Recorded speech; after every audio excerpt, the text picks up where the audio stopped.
Hello, students. So today our topic is fourth chapter of class 7, the second urbanization rise of Mahajanapadas.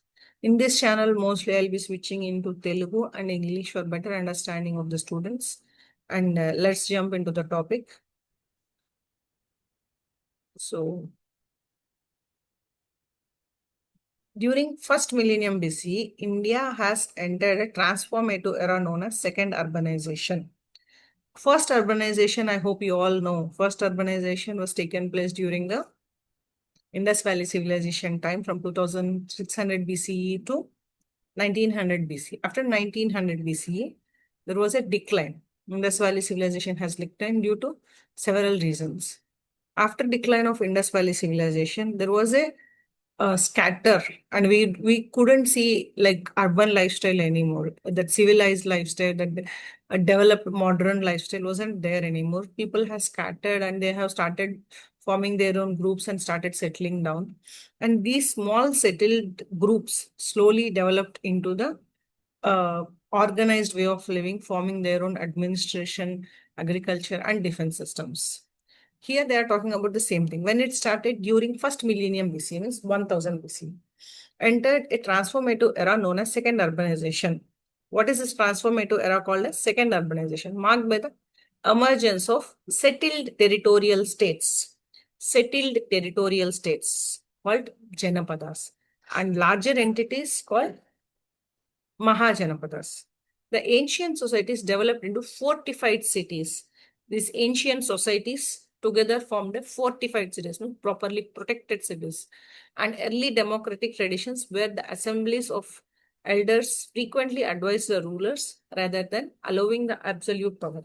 There are fortified cities, and also we we find the roots of our democracy from the ancient civilizations. Like in the second urbanization, you find democratic traditions where there is an assembly full of people, known people, wise people, and those people advise the king that, king, this is better for our kingdom, this not better for our kingdom. So with this advices, the king used to follow what is correct and what is wrong. It was not absolute power king used to have. It is like shared power. A critical driver of societal shift was widespread adoption of iron metallurgy. There are two very important key developments we find in the second urbanization, that is iron and punch marked coins. If you are asking why we are talking more of second urbanization, what is there? Because there was a groundbreaking invention, that is metallurgy, iron metallurgy, which revolutionized the large scale agriculture. Earlier, agriculture was there, but the year when we made the better tools for agriculture, the agriculture has become surplus. Once there was surplus agriculture, there is a lot of income. Once there is income, there is prosperity. Once there is prosperity, there is a society which is having good money, which can on other occupations also, not only agriculture. When agriculture is giving you surplus, there are other occupations which come into picture. Like people wanted good clothes, they wanted good jewelry, and they wanted to explore more. They wanted some vehicles. So there are other occupations also.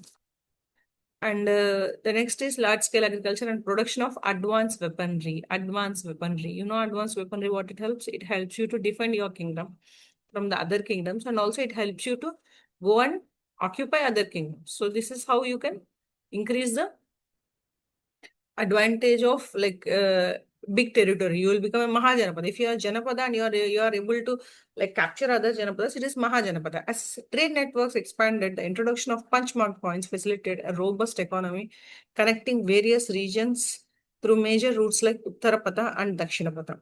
A trade network expanded, and the introduction of punchmark coins facilitated robust economy connecting various regions through major routes like Uttarapada and Dakshinapata. Trade routes, because of this, trade routes are expanded and punchmark coins were also introduced. And this helped, like if you are having a proper economy, like this is the amount I'm getting from this is where I'm spending, and this is the rest. And people are having like, it's not not anymore like barter system. They are having proper coins for exchange, and these exchange they are doing trade between the northern part of India and southern part of India. Uttarapada is northern part of India and Dakshinapata is southern part of India. In this PPT, mostly I'll be covering the basics of this chapter. Okay, I'm not going to take very long. Let's finish it off like this 2 slides, and next I'll explain the more. This period also witnessed the rise of complex social structures and diverse philosophical schools, including Buddhism, Jainism, which spread ideas throughout the subcontinent. Ultimately, the technological and cultural innovations laid by foundational infrastructure of the empire and kingdom would define India's future historical trajectory. The period also witnessed the complex social structures and diverse philosophical thoughts. Complex social structures. Okay, there are too many occupations. There are too many races. There are people from different places, different traditions, different cultures are coming together, and they big territories, Mahajanapadas. Okay, big territorial states. In this territorial states, social structure is very complex, and also there are diverse philosophical schools has emerged in this, including the main like philosophical schools we speak about here is Buddhism and Jainism, which spread the ideas across Indian subcontinent. Ultimately, the technological and cultural innovations laid foundation for the infrastructure of kingdom, empires and kingdoms that defines India's future historical trajectory. All these innovations and also thoughts, everything has helped India to build it further. So this topic I told you, it will be more of like rough explanation of this chapter. Okay, the chapter name is New Beginning Cities and States, and the main points are second urbanization, political units, governance and system, technological and economic changes, social structure, and expansion and trade routes. What is second urbanization? Here we are talking about what is second urbanization. Then what are political units in during this time, and how is the governance in this time? Technological and economic changes during this time, social structures, and expansion and trade routes. How is the expansion and how is the trade routes during this time? Okay, first we are going to second urbanization. Second urbanization, as I spoke before, second urbanization started in the first millennium BCE. And where it was started, mostly it was started in the Ganga plains and Indus plains a little. Indus plains, we all know, already know Indus plains, what it started. It was started, Indus Valley civilization was started around the area of Indus River and Saraswati River. Okay, here second urbanization mostly started in the Ganga plains. And next is what is the evidence? Through what evidence we found out about the second urbanization? Through archaeological and literary evidence. You all know what is archaeological evidences? Archaeological sources or your coins, manuscripts, inscriptions, or everything comes under archaeology, and literary sources comes under the all the literature we found, the history. The literature speaks about the history of Mahajanapadas and Janapadas. Okay, what political units this second urbanization was divided into? It is divided into Janapadas and Mahajanapadas. Okay, now coming to Janapadas. How is this Janapadas are clan-oriented territories? What clan I belong to? Clan is like the people coming from certain area, following certain rituals. They call themselves like we all belong to one certain clan. These are clan-associated territories, okay? Led by a Raja or ruler. Mostly they are led by a king. And Sabha and Samiti. Sabha and Samiti is like you are having Lok Sabha, right? This is kind of the same thing. Sabha and Samiti. They are having the wise people who will sit together and think about the advancement of their Janapadas and Mahajanapadas. So I think you got the basic idea of Janapadas, and coming to Mahajanapadas. Mahajanapadas are major and bigger territories. When so many Janapadas come together and form a very strong Janapada, we call it as Mahajanapadas. Like 16 major units. As per our sources, especially from Jain Buddhist sources, which we found during that time, there are 16 Mahajanapadas. And very important one are Magadha, Kosala, Vatsa, and Avanti. They have the fortified capitals. They are very well like fortified. They are protected very well. And they are having good defense system. They are having great trade. They are fortified capitals. Okay. They are big states with proper trade and finance. And now we are coming to the governance. We finished second urbanization. We finished political units. Here is the governance of systems. What kind of governance is that? Monarchies and ganas and sanghas. Monarchy. Monarchy means king, hereditary position.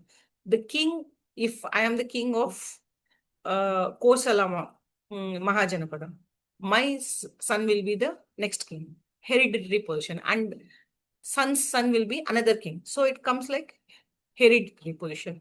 And tax collection and army. It is mostly running on the collecting of taxes from people, and they run army, and also they do the administrative tasks and development tasks for the particular area. And ultimate authority. King is the ultimate authority. The final, maybe the king is taking advices from everybody, but the final decision comes only from the king. And this is one of the governance system in the Mahajanapadas. And it's not only monarchies, but there is also another interesting system called Ganas and Sanghas. We are coming back to Ganas and Sanghas. Ganas and Sanghas are early republics. India is a republic, you know, na?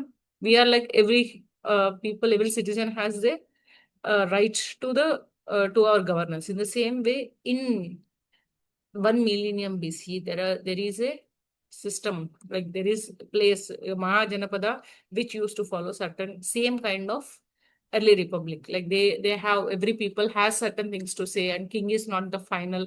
Here, do you think in a present democracy, do you think prime minister is the final? No, we are electing him. In the same way, even the same system was followed to 1000 years by 1000 BCE, 1 millennium BCE in Ganas and Sanghas, where they are no more like king is not the ultimate. It is he is the one who has to follow what whole kingdom is saying. And if he is not doing something right, he might be removed and he might be replaced. Okay, and the examples for that Gana Sangha governance is Vajji and Malla. These both Mahajanapadas used to follow this Gana Sangha type of governance, and they used to, it is more like, because they are following the republic type of governance, we call them as early republics. And the decision was taken by vote and discussion.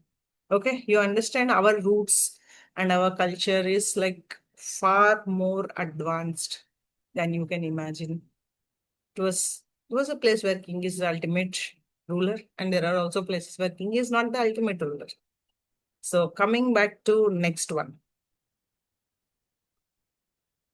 technological and economic changes. Iron metallurgy and punchmount coins. I told you currency. These two are some of the major breakthroughs of Janapadas and Mahajanapadas. Widespread iron tools due to iron metal, large scale agriculture, and lighter and sharper weapons. Large scale agriculture made sure that we are having surplus. Through surplus agriculture, we ventured into other occupations and we increased the income of our kingdoms. And next, widespread iron tools. Iron tools helps not only for the agriculture, it also helped for the war.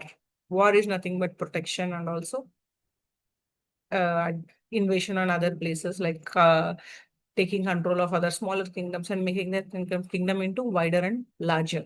So iron metallurgy is one of the breakthrough inventions during the second urbanization. And next comes the currency. We spoke about the currency, punchmark coins. The first is silver and copper. And this, with the starting of this currency, they started the trade. And trade routes, we just spoke about Uttarapada and Dakshinapada. Trade routes. Through trades, all these Mahajanapadas are interconnected and the currencies exchanged among each other. And social structure. This is very important. Varna system and Jati system. Varna system, it was four: Brahmins, Kshatriyas, Vaishyas, and Shudras. Like it is a society, and there are people, not everybody can do agriculture alone. So they have divided among themselves. Brahmanas are people who will know the uh, subject and rituals, and Kshatriyas are the people who will defend the country, who will learn all these martial arts and everything. And Vaishyas are the people who are responsible for increasing the income of the country. They go around, they do trade, and they increase the income of the country. And Shudras are the people who are the artisans and workers who are responsible for making like wooden crafts and this metallurgy and everything. Okay, so it was, society was divided into four groups, and they were doing the job, whatever is assigned to them properly. And coming to Jati system, occupational communities. Once this Varnas are started, occupation, like if I am into agriculture, my community is agriculture community. If I'm into metallurgy, my community is a metallurgy community. So if I am coming from agriculture, my family, everybody will be knowing about how to do agriculture, what are the nuances of agriculture. Everything will be taught down to the generations. My generation. So we are well versed with our occupation. That is how Jati is formed. Like if I am into metallurgy, if I'm making some gold ornaments, so all my family and my people who are coming to this occupation, they will learn the art of making gold ornaments. And generational skill transmission. The skill will be transmitted in my jati. Okay. And customs and traditions. Every jati will be having their own customs and they are very, very particular about it. And coming to the last topic, expansion and trade routes. Okay, expansion, major routes. What are the major routes? I just spoke about Uttarapada and Dakshinapada, northwest to east and north to south. Okay, Uttarapada is not simply like northern part of India and southern part of India. You can talk it like that. It is easier. Okay, and next is southern kingdoms. Coming to deep south, we spoke only till like uh, what we can say. We can say like Andhra type, Karnataka, Asmaka, something like that. If you are coming to deep south, there are major southern kingdoms. There are Cholas, Cheras, and Pandyas. And what are the resources for this southern kingdom? It is gold, gems, and spices. All the southern kingdoms were interconnected, and we find this evidence through Ashokan inscriptions. And we also know that there have been active trade between them and European countries also. They are interconnected by land, they are interconnected by sea as well, ports. And I hope you all understood this. It was like very basic of this chapter. If you are like it, I can do more of these videos. Every topic separately we can do. And thank you for understanding all the chapter. And if you're having any doubts, just post in the comments. Thank you.